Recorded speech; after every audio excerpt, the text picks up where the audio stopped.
Hi, my name is Hal Naylor.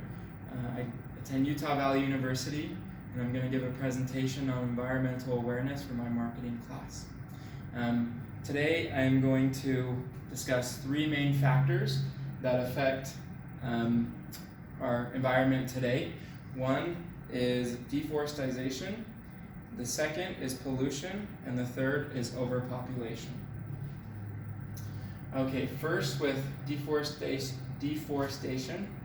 30% of Earth is covered by trees or by forests.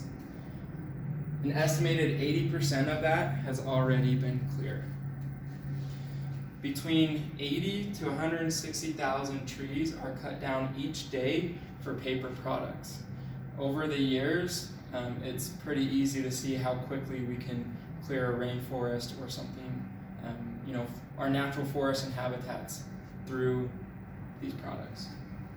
The second topic is pollution.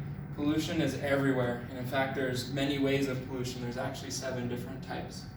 The first one is water pollution. The second is air pollution. The third is soil pollution. The fourth is thermal pollution.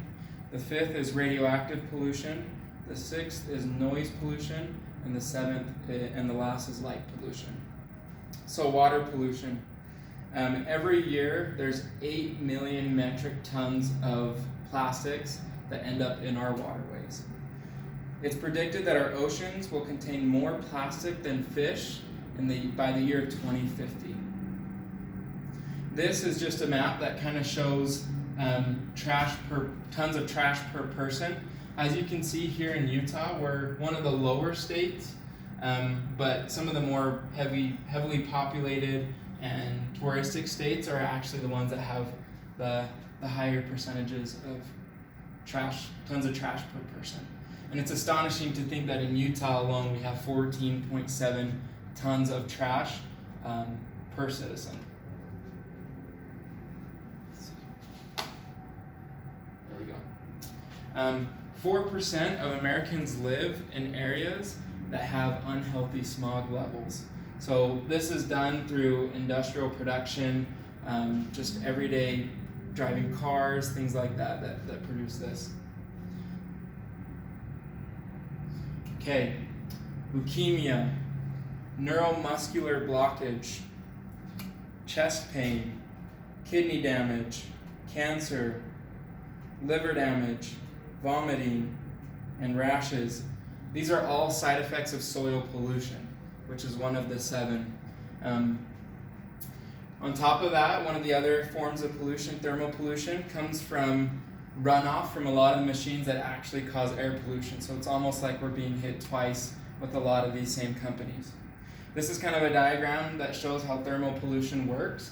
As the runoff comes from a factory, it creates low dissolved oxygen in the ecosystem in the water, which leads to decreased fish population and changes the food web. The vegetation's being ruined, the fish are being ruined, so it changes the whole ecosystem of the water that the thermal pollution is occurring in. All right, war, nuclear energy generation plants, mining, spilling, radioactive chemicals, birth defects, mutations, soil infertility, cancer, and burns. These are all side effects that come from the soil pollution. One of the noise pollution is considered to be any unwanted or disturbing sound that affects the health and well-being of humans and other organisms, and that's from the National Geographic. I like the image here of the man doing construction because that's something especially prevalent where we live now. Light pollution. I like the contrast of this image. It shows the city, and you can see the beautiful lights from the city, but then you don't see the lights from the stars, the Milky Way, in contrast to the other image, which does show that. Light pollution has many side effects. The first, it affects biological behaviors, and what I mean by this is it affects nighttime pollination of plants. There was a study done where nearly 60% of plants pollination, for plants that pollinate at night, nearly 60% of it was prevented because of the light pollution. The next is coral reef production. Coral reefs produce at night through moonlight, and with all the lights that are close to beaches and the coral reefs that are nearby, they can't do that reproduction because the city light drowns out the moonlight. Bird and insect migration. A lot of their migration patterns happen at night, and with the city lights, it's confusing and it throws off those migration patterns. And then baby turtles returning to the sea after hatching. The lights from the cities that are nearby the beaches actually distract the baby turtles, and a lot of them are getting ran over or they're easily getting picked off by birds and other animals. All right, overpopulation. An estimated 7.7 billion people live in the US right now, and by 2037 it's estimated that that number rises up to 9 billion. Why is this scary? More people means more wood cut down for houses. It means more fishing done, more harvesting done for animals, and then it means that there's a bigger spread in diseases. Right now we're fighting the coronavirus with the heavily populated cities we have. We've seen how quickly that can spread around the world. But what's being done? What's being done about all of this? As far as the deforestation goes, American companies are planting 1.6 billion trees each year to help combat how much or how quickly we're cutting them down. Activist groups are removing trash and plastics from our oceans and from our waterways. One group alone last year removed almost 40 tons. As far as pollutions go, we see we're seeing more push towards vehicle cars, battery engines, Tesla being the leader in that, but now there's companies like GM that are trying to combat that and become more competitive that way because people are becoming more environmentally conscious. Also, I put up the turn your key, be idle free, because that's a common slogan that we hear in Utah. That's a campaign that they're using. One company called Keep America Beautiful provided some great conservation efforts in 2019. They picked up 66 million pounds of trash.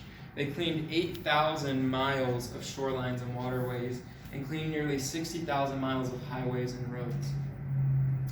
Another campaign is reduce, reuse, and cycle. We hear a lot about recycling plastics and metals and being able to use those to create new products. A lot of products and companies are creating products to use so that they don't have to be producing new plastics. They can reuse them, or they're making bicycles or benches out of reused plastics.